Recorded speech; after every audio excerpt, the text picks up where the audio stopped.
જીગરમાં ડેરિંગરું આબ કમના અમે રાખીશી જીગરમાં ડમરું આબ કમના અમે રાખીશી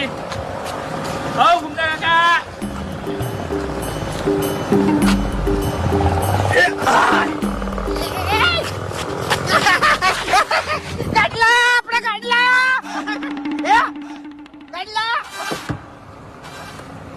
કોણ છે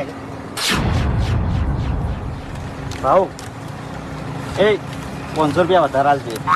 ગરીબ લાગે આપણું લે લે અને ગાડી હમી ચલાયો હો ગાડી તો હું બરોબર જ ચલાવું છું પણ મને ખબર હોત ને કે તમે આવી હવાબાજી કરો છો તમારા અંગત આવત જ નહીં લે એ ઓની ભાવ ખરીદી લેવી લે નકા થાપા હમણે કરી હે જવા દો તમારે કોઈ લેવા દેવા નહીં ખોટી શું કરવા ગરમી કરો છો તાણી એ